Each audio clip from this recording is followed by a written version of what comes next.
So you've moved into your new home and stepped outside into that promising backyard. You picture herbs, vegetables, maybe a fruit tree. You grab a shovel, take your first dig, and hit something that feels like broken pavement mixed with dust. You've just had your first introduction to modern residential soil.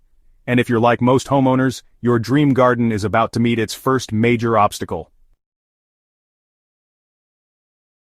The truth is, the soil under most new construction homes is a disaster. It's not actually soil in the traditional sense, it's fill dirt, random, cheap, compacted material dumped to level the lot.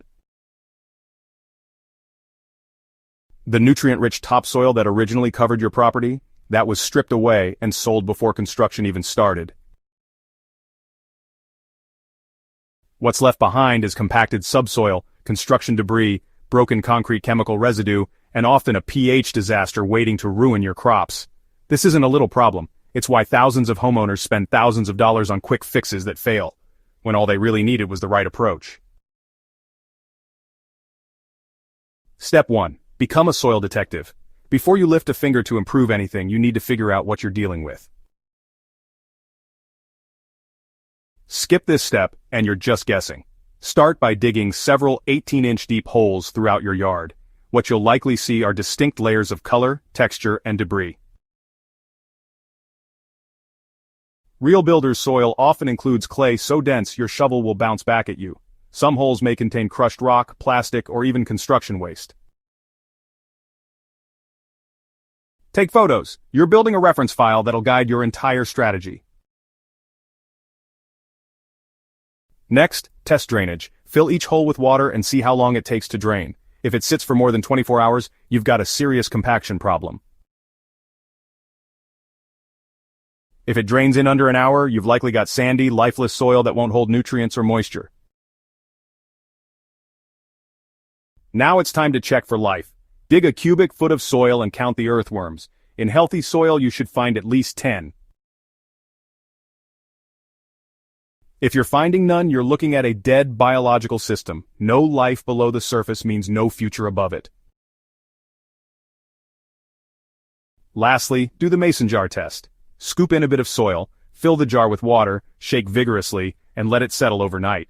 What you'll see is a clear breakdown of your soil's composition. Sand, silt, and clay settling into layers.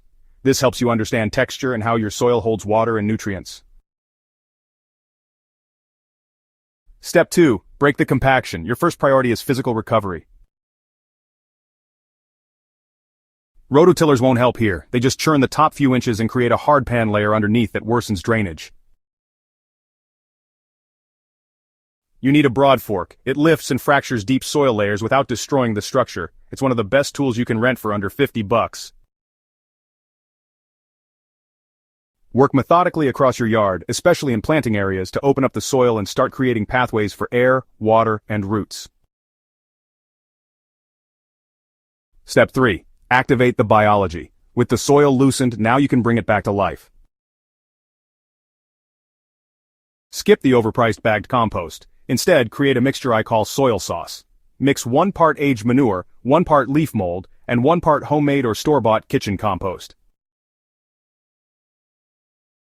Spread it 2 inches thick across your garden area and walk away. In 4 to 6 weeks, you'll see the microbial explosion begin. Earthworms will return, mycelium will start threading through the layers, and your garden will begin building life again, from the ground up.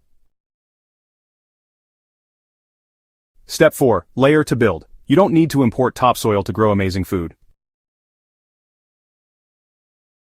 Instead, use the lasagna layering method directly on your native ground. Start with cardboard to block weeds and hold moisture. Then begin layering organic matter. Use aged wood chips, kitchen scraps, grass clippings, and compost, stacked right on top. This process mimics the forest floor. It creates a slow-release nutrient system that retains moisture, suppresses weeds, and continually feeds the microbial life below. Want to supercharge it? Add biochar. You can make it yourself by burning untreated wood scraps in a barrel with limited oxygen. Just 5% biochar mixed into your layers will drastically improve soil structure and microbial activity for years, even decades. Step 5. Avoid the scams. Soil companies prey on new homeowners. I've seen people spend $3,000 on organic blends that turned out to be bark mulch and sand. Don't buy soil unless you've physically touched and smelled it. Good soil should crumble, smell earthy, and show signs of life. If it smells sour or looks sterile, it won't help your garden. Avoid any contractor who won't disclose what's in their mix, and skip instant lawn companies promising lush green grass in a weekend. Most are spraying temporary nutrients over compacted soil. It'll look great for a few weeks, then collapse into dust once the chemical high wears off. Real soil health takes time. Focus on biological growth, organic inputs, and texture recovery. These changes compound over time, reducing costs and improving plant health year after year. Step 6. Build slowly in year 1. This is where many homeowners stumble. Instead, start small. Build one raised bed and fill it with quality soil. Meanwhile, plant cover crops in future garden areas. Crimson clover, buckwheat, or winter rye depending on your season and region. Also get a professional lab soil test, not a cheap kit. A full spectrum test that includes pH, organic matter, and nutrient levels. Start sourcing local organic matter immediately. Get wood chips from arborists, manure from farms, and compost everything your kitchen throws away. This is your soil's future fuel. Step 7. Think long-term. Soil isn't a one-season fix, it's a living system that improves with regular care. Every year, add more organic matter. Monitor earthworm counts, infiltration rates, and plant health. Your soil will get darker, looser, and more fragrant with time. Healthy soil improves property value. It keeps your foundation safe through better drainage, supports long-lived landscaping, and becomes a tangible selling point backed by documented improvements. Keep your photos, your test results, and your journey. It matters. You're not just building a garden, you're building an ecosystem. You're turning construction site debris into something that feeds your family, supports wildlife, and anchors your home to the land.